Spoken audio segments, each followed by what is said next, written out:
Simulation enabled. Enabled? You gotta be kidding!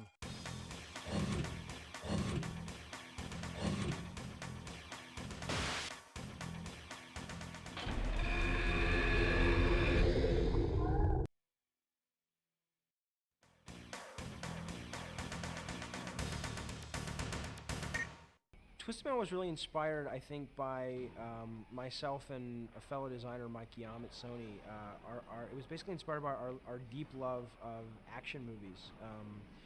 You know, a lot of critics, I think, and people sort of say, you know, do we really need another car chase and things like that? And everyone's always bashing on car chases, but we love car chases. And, you know, what we really wanted to do with Twisted Metal was sort of give players the opportunity, and you know, as importantly, give ourselves the opportunity to actually participate in an interactive car chase, to actually be behind the wheel of a car chase, like in the movie Speed or Terminator or The French Connection. That was really the whole creative inspiration, and then it just happened to come along at a time when the technology was right. When we met with our developers, Single Track up in Utah, that was really the first time that we had really experienced affordable 3D that, you know, your home consumer could buy.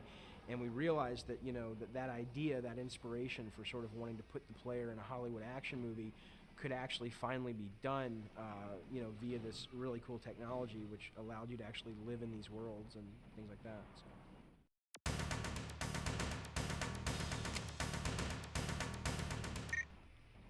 The first one wasn't. The first one was, I think the first one had all the heart that we wanted it to have. I mean, the first one is very much sort of like, we always compare it to sort of like a garage band version of, you know, what ultimately the game ended up being, which is Twisted Metal 2. The first one had all the heart that we wanted it to have, but it lacked a lot in terms of presentation, gameplay, things like that. But it wasn't until the second one that we were really able to make the game everything that we originally intended to make.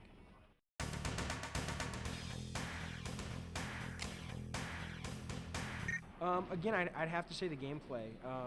You know, there's a lot of things in Twisted 2 that I'm real proud of, that I think that everyone involved with the product really, you know, put into it and should be proud of. But the most important thing to me about any game, and especially Twisted 2, is just the jump in gameplay from 1 to 2, and the fact that, you know, especially when you're competing with a friend and you're fighting with a friend, it's such a richer experience. There's so much more strategy, so much more depth to what you can do that I think that's the thing that I'm really most proudest of, that we were able to learn what it takes to get that gameplay and figure out how to execute it.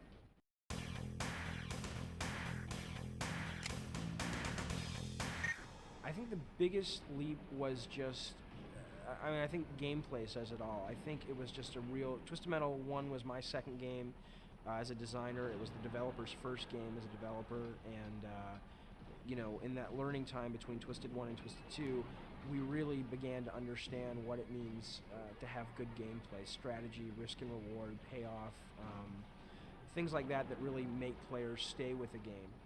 Whereas Twisted Metal 1 it almost felt more thrown together than the second one. So gameplay, I guess, would be the key thing.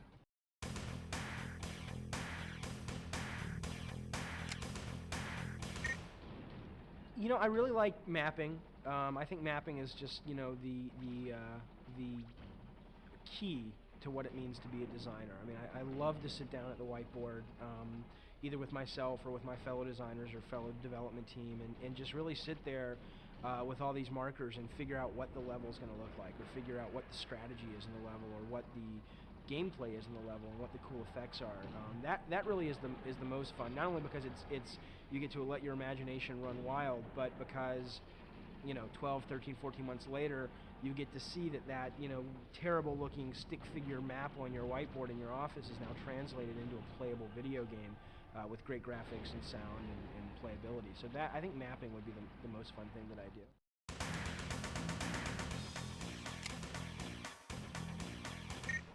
I don't really have an average day in the sense that every day I come in and I shut my door and I design for 2 hours, and then after, it's not that structured at all. All of my days are basically centered around making sure that the game that I'm working on at the time, and I only work on one game at a time, is all the elements are being poured into it. And some days that'll mean that I'm working on a map all day long for a certain level of the game. Other days that'll mean I'm working with the developers of the game or the artists, trying to figure out who the characters are that live in the world of the game. All the way up to dealing with marketing, who's trying to come up with a great slant for the ad in the magazines or television, or working with the testers to try to figure out where all the bugs are to make sure we can release the game on time. So it's just a whole amalgam, I guess, of things that I do. But the cool thing about my job that I love about it is that I get this great variety of stuff that I get to do, but it's all centered around one thing, which is making a really great game.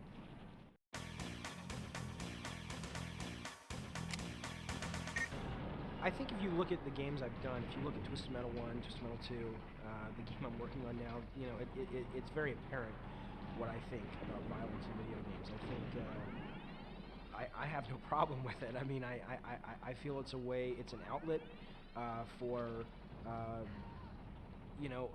it's a release, I think, for the things that we have inside. I think it's crazy if someone tells you that,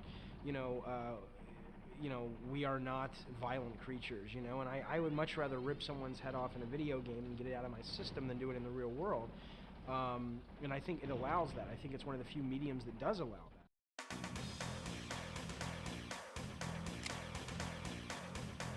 that. There's a game, it came out a while back called Flashback, which came out for the 16-bit systems, PC, stuff like that, and that was really the first time ever that I had played a game that really immersed me in that world. I mean, for however long it took me to finish that game, I was there, I was in that world, and that, I think, is something that I hope that I can do one day, is really present players with gameplay in worlds that just totally suck them in and make them forget where they are.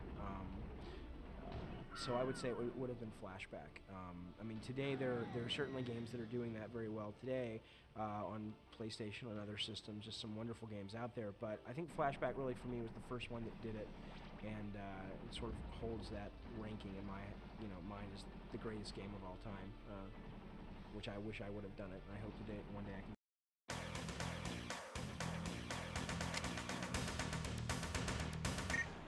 I would love, well, I don't know if I would love to, because usually I usually find that when you actually get into the job that you think is so great, it turns out to be really great, but there's a lot of hard work with it. So I don't think there's a perfect job out there. I love what I do. I wouldn't trade it for anything, and in fact, I would, as long as my bills were paid and I could take care of my family, I would do it for free. But I would, I'd like to see myself doing comic books one day. I'd love to. I can't draw at all, but I'd love to write comic books someday.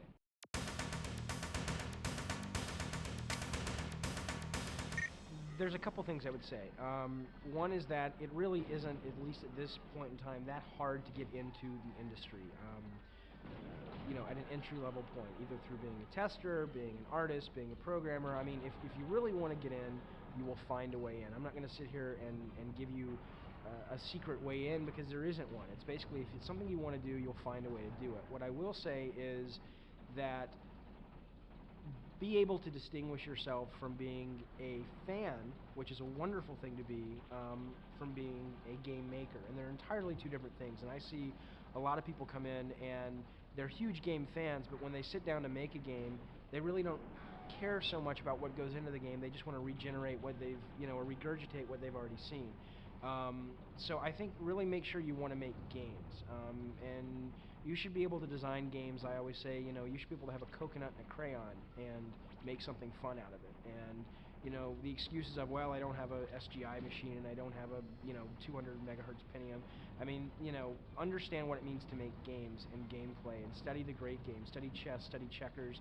Understand why there's as much technology in Street Fighter 2 as there is chess in Street Fighter 2.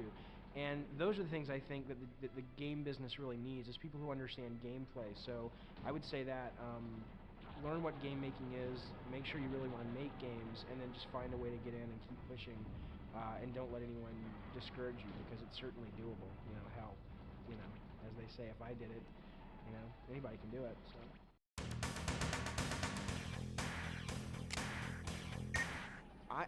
I never really intended to get into the game business. It was really a total fluke. I had always played games as a kid and stuff, and I'd always been a video game fan, but my initial intention was to go into filmmaking, and I'd gone to film school and all that, and basically the video game thing kind of happened while I had just gotten out of film school, and I was sort of waiting for, the call from Steven Spielberg or George Lucas or something. And, in the meantime, I figured it would, I needed to eat, and make money and stuff, so I had heard about this job as, game testers, which basically what I thought at the time, which is not the case, that all they did was sit around all day and play video games. So I figured, this will be something cool to, bide my time and make some money, until I get to make movies. And I kind of fell into it like that and got the job from Sony back when Sony was Sony ImageSoft. And, once I got there, I started seeing the potential of the next generation of video games, and seeing how, as game designers, we can take games beyond the simple side-scrolling, stuff that we had been seeing for the last 5 or 6 years, and really take players into a new, sort of a new direction of fun and in gameplay. So, since then I just sort of haven't looked back. I just started as a tester and kept going. It was an accident, really.